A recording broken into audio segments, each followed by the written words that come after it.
So this is for organic chemistry, the first class we had. So we had a substitute. We didn't have the actual teacher. The substitute was Tom. So Tom came to replace her, and because it was a substitute, we didn't do like exactly how she wanted us to learn it. He just went over some stuff, and I don't think he even went through them thoroughly. He just went through whatever kind of, not the whatever, but like the most general, and just these 2 pages are what we covered.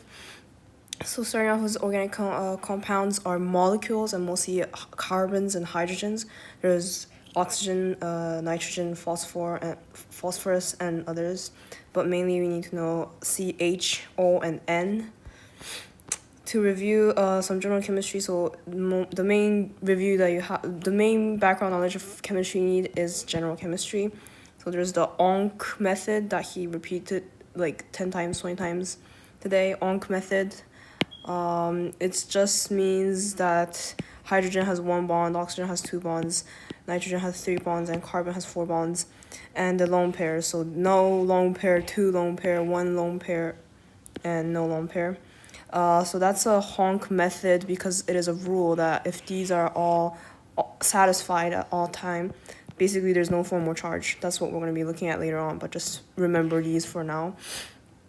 And you don't need to count valence electrons anymore because we are always making them saturated. So saturated meaning mostly we're talking about carbons, but all the maximum number of hydrogen that goes onto the carbon is fulfilled, then that's when we define a molecule to be saturated. Saturated meaning the carbon has the maximum number of hydrogens. So there's a 2D Lewis structure drawings. That's like the most basic ones that we also learn in general chemistry. So sometimes we use them, sometimes we don't use them. There's going to be different types of like ways of drawing. The 2D Lewis structure is basically fulfilling the honk method. Yeah, so fulfilling the honk method, for example, CH4, well, there's a carbon and there is four hydrogens, and there is oxygen right here. There is a few tips in doing this, and the tips are to first draw out the central atoms. The central atoms are mostly carbon, oxygen, and nitrogen. So leave the H's, leave the hydrogen for the end, and halogens like chlor, bromine, iodine for the end. So I wrote step 1, step 2, step 3. Step 1 is the carbon, and then in the oxygen, we first link the central atoms together, and the hydrogen comes after. And if there's a chlorine or not chlorine, chlor. Oh my god, I took like solutions in French, so I lost my English and chemistry. But yeah, so if there is a halogen, then we do it at the end. Hydrogen, we do them at the end. We first connect all the central atoms, and then you plug in, well, not plug in, but fill in the necessary numbers of hydrogens and lone pairs. Some examples that we did, sometimes it is missing, it will look like it is missing hydrogen when you try to put them together, but it's not. It's that it seems like it's missing hydrogen, but it's just structural component matters. So different structural components, or we could call it different composition or something, meaning there's either a double bond, triple bond, or a cycle, meaning it's a ring structure. Then we're going to have cases where it looks like there's less hydrogen than necessary. But it doesn't mean that. It just means that it is instead a double bond. So there's something called the HDI, and I'll come back to that later. So it's something that is very important in this class, but for now, I'll just come back to that later.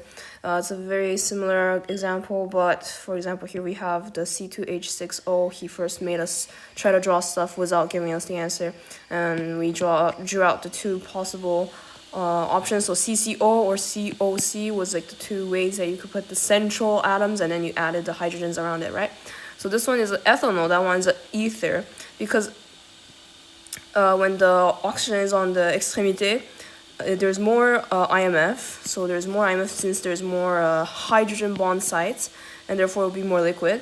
If it is on the center, there's less hydrogen bond site because there is no H's associated to the O now. So then it turns into a gas. Well, it's not that.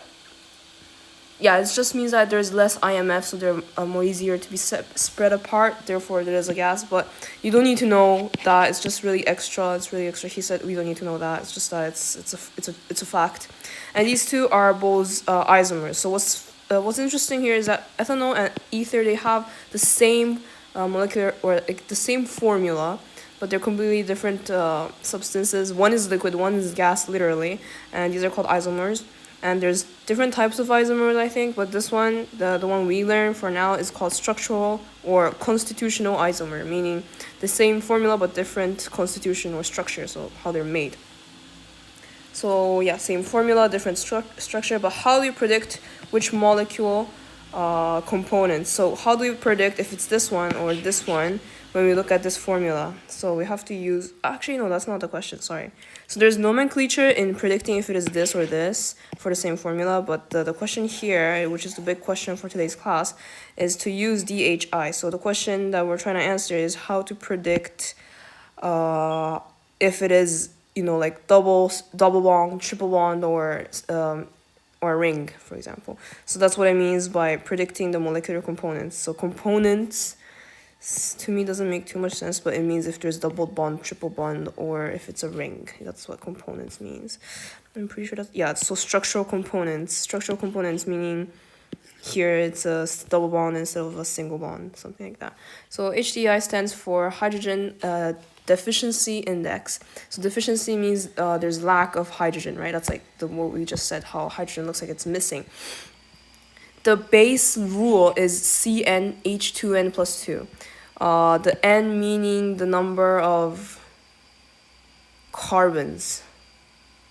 Yeah, the number of carbons. So the maximum number of hydrogen is 2n plus 2, meaning 2 times the number of carbons plus 2.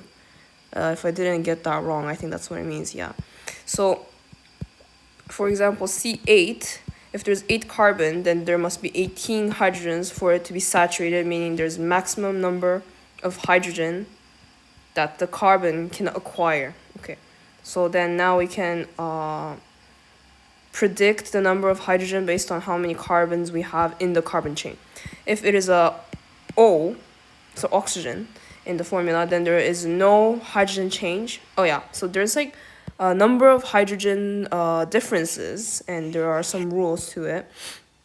Whenever there's an oxygen added into the hydrogen chain, like as a central atom, there's no hydrogen, sorry, did I say hydrogen? In the hydrocarbon chain, you know, like the carbon chain, if there's an O in it, there is no hydrogen change. Like there's no number of hydrogen difference. There's no difference in hydrogen number. If it is nitrogen, then we always have a 1 plus hydrogen for every nitrogen. Yeah. And if there is a halogen, then there is always 1 minus hydrogen for every halogen. So that could be a Cl, that could be a Br, it could be iodine, stuff like that. So those are just like base rules for you to count, for you to know how many hydrogens there will be, how many hydrogen there should be in that what is it? Hydrocarbon, yeah, compound. Yeah, so then he gave us this molecule, and then went like, well, the question is to draw a valid 2D structure. That's not a LD. I'm so sorry. That looks like a L. 2D structure, a 2D structure, and if it asks for a 2D structure in a Lewis structure, then you have to put lone pairs. It's just a particularité. If it's asking for Lewis structure specifically, just don't forget to put lone pairs. There are thousands of different structures, especially if the molecule is bigger. So the bigger the molecule, the more there is possibilities for different structures that are valid, that are like correct, that could exist. So it's not like there's like a set number of, or like a singular way of drawing it. Like there could be C and then O and then N and then Cl, or C and then N and then Cl and then O. Like it could be different. So he said that there's many, like thousands literally, of possible different structures. And to count the max number of hydrogen possible, we do exactly what we saw in the formula above. And here, for example, for here, we found out that the HDI number is 2. So there's a formula to calculate the HDI number from all of these, the rules we just saw. So we ended up doing a 10 plus 2 minus 1, which gives us 11, which is the maximum number of HDI. So then from here we know that actually 4 is missing. Wait, what is that again? He went quite quickly here.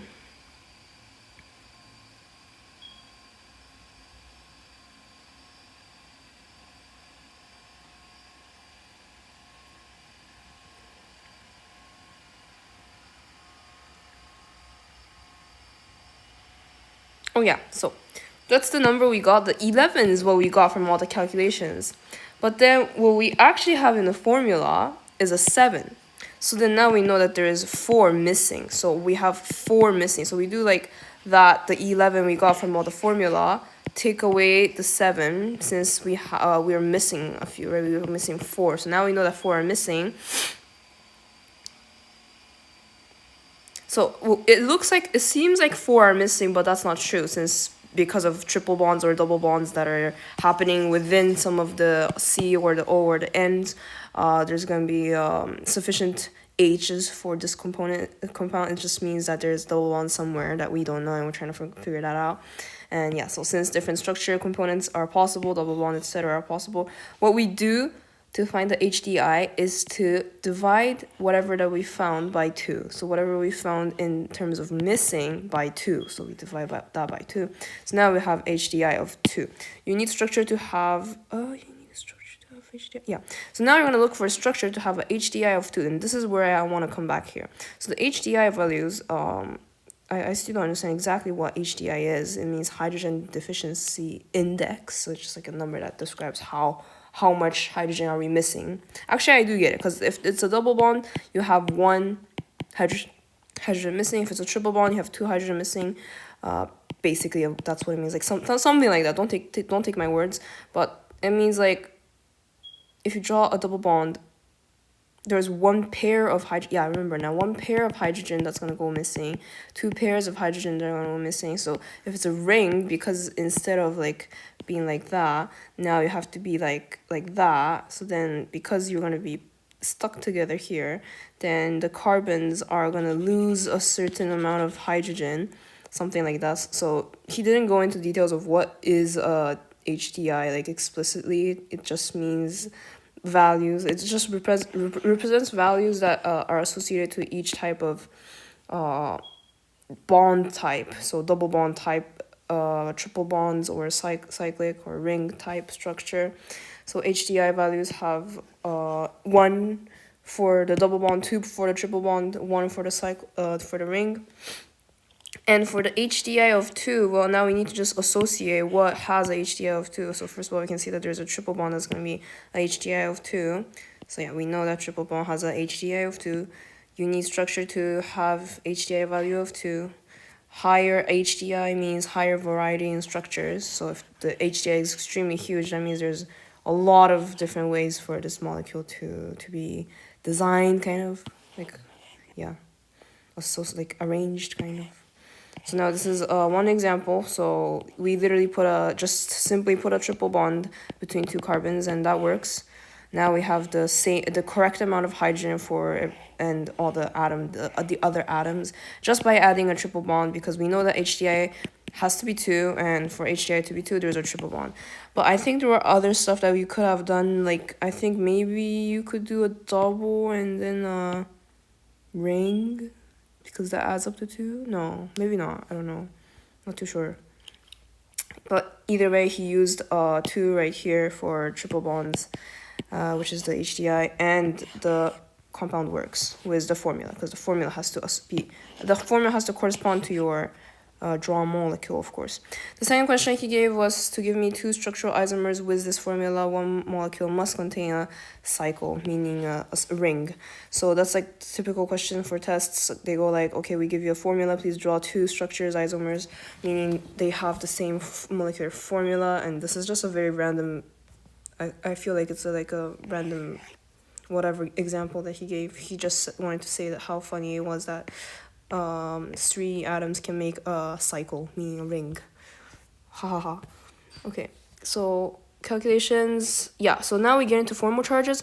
Formal charges is exactly what we know from the beginning. So if the standard honk fashion meaning like the honk rules, all of this 1 bond, 2 bond, 3 bond, and then how many lone pairs or no lone pairs, if those are granted, then automatically the formal charge is 0, and that's mostly what we want to preserve in organic chemistry, because everything should be saturated, but that's not always the case, of course.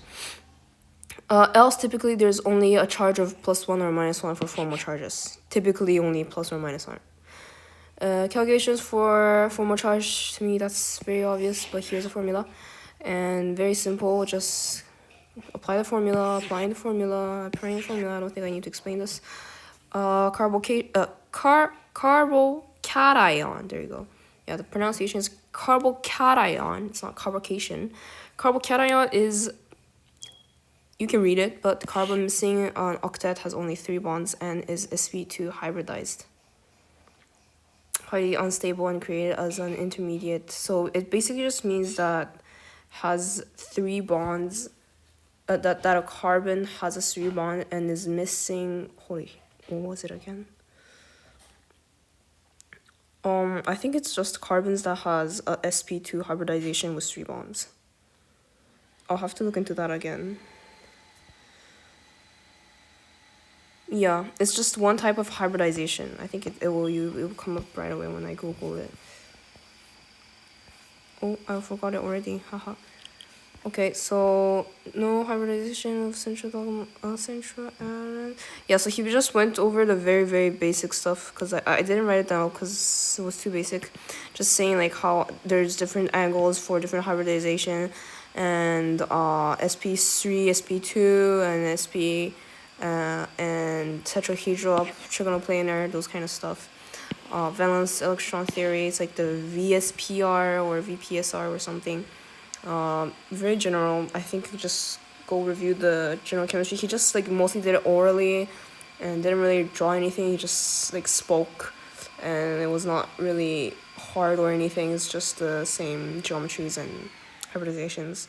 He went through like how single bonds are sigma bonds, and pi bonds are what forms like the second bond for it to become a double bond, and then another to become a triple bond. So yeah, triple bond and double bonds from pi bonds, and the first ever single bond, or the first bond to create a double bond, is a sigma bond.